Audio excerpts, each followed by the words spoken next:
Niba umaze iminsi ukoresha imbuga nkoranyambaga, wagiye ubona amashusho ari kugenda akwirakwizwa y'abantu basubiramo amajwi y'abandi babyina cyangwa se bakora utundi tuntu.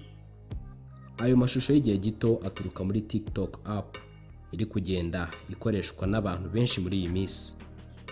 Kuva aya mashusho yatangira gukwirakwira ku mbuga nkoranyambaga, abantu benshi bibajije icyo TikTok ari cyo, uko umuntu yakwifata amashusho ya TikTok n'ibindi byinshi biyerekeyeho. Ese TikTok ni iki? Ubundi habanje kuza Vine videos, yabaga ari amashusho nk'aya TikTok, gusa yo akamara amasegonda 5. Abakoreshaga Vine nibwo batangiye gukwirakwiza ayo mashusho. Vine yashyizwe hanze muri 2012, haza indi muri 2014 yiswe musical.ly, imeze nka Vine ariko yo by'umwihariko igakoreshwa cyane abantu bari kwigana indirimbo zitandukanye. Muri 2017 musical.ly yari imaze kugira amamiliyoni y'abantu bayikoresha, bituma yongera amasegonda y'amashusho abantu bifataga ava kuri 15 agera ku munota umwe wose. Iyi TikTok yatangiye ari nka app yitwa Douyin, ari nayo abashinwa bakoresha nka TikTok y'ubu. Abashinwa na n'ubu bakoresha Douyin, mu gihe mu bindi bice bitandukanye by'isi bakoresha TikTok. ByteDance muri 2016 yavuguruye Douyin bayihindura TikTok muri 2017. TikTok yahise imenyekana ndetse ihita igira umubare w'abayikoresha mwinshi kandi mu gihe gito. TikTok yaje kwaguka ubwo ByteDance yihuzaga na musical.ly muri Kanama wa 2018. Icyo gihe abari basanzwe bakoresha musical.ly bagumanye amakonte yabo. TikTok yahise ihuza logo yayo na musical.ly ndetse inafata abari basanzwe bakoresha musical.ly bazwi nka Musers, akabyiniriro musical.ly yitaga abayikoresha. Kuva habaho kwihuza kw'izo application ebyiri, TikTok yahise imenyekana cyane ndetse kugeza ubu ifatwa nk'imwe mu ma-app akunzwe cyane ku mbuga nkoranyambaga.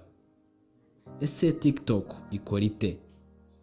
Kuri TikTok ushobora kuhashyira cyangwa se ugapostinga amashusho amara amasegonda 15 arebwa n'abakoresha TikTok cyangwa se abitwa Musers. Ushobora no guhuza amashusho kuri story yawe, bishobora kumara amasegonda 60. Nubwo ufata amashusho y'igihe gito, ntabwo ari kimwe na Vine y'amasegonda 6 gusa. Bitandukanye n'ibya Vine, ushobora gushyiraho amashusho uyakuye muri telefone yawe aho kuyafatira muri application ubwayo. Dore uko TikTok ikora. Ntabwo ari ngombwa kugira konte kuri TikTok kugira ngo uyikoreshe. Gusa kugira konte biguha uburenganzira bwo gukurikira cyangwa se gukora follow ku bandi bayikoresha ndetse no gukora amashusho. Iyo ugifungura application wakirwa n'amashusho menshi ahita aza ku rukuta rwawe cyangwa se kuri home page. TikTok ikwereka amashusho ushobora kureba ndetse n'amashusho y'abayikoresha wowe usanzwe ukurikira. Si byiza kumara igihe kirekire kuri TikTok. Iyo umazeho iminota 90 gusa baguha ubutumwa bugufi kugomba gufata akaruhuko. Mu gufata amashusho kuri TikTok ikora nka Snapchat, aho iyo ufata amashusho ukanda ukomeje kuri buto y'umutuku. Gusa bitandukanye no kuri Snapchat, ushobora kweditinga amashusho wafashe nyuma. Ushobora gukata icyo bita trim amashusho yawe ndetse no kuyahindurira speed ukayihutisha. Ikintu usanga hanini gikurura abantu kuri TikTok no gukoresha umuziki. Gusa ku badakunda umuziki bashobora gukoresha udushusho duto tw'ibiganiro bakuye mu mashusho asekeje. Ese ni ubuhe bwoko bw'amashusho ushobora gushyira kuri TikTok?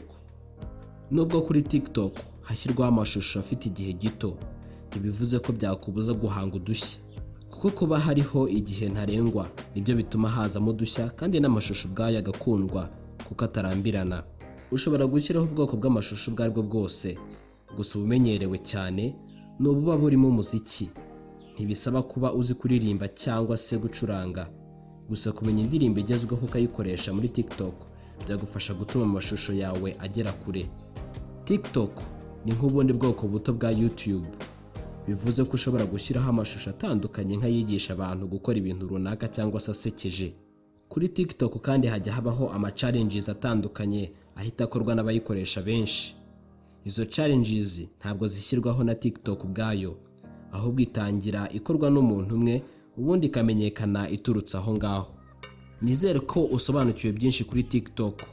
Niba wayikunze ushobora kuba ufiteho account cyangwa se ukaba ugiye kuyikora, uryoherwe n'udushya uzajya ushyiraho.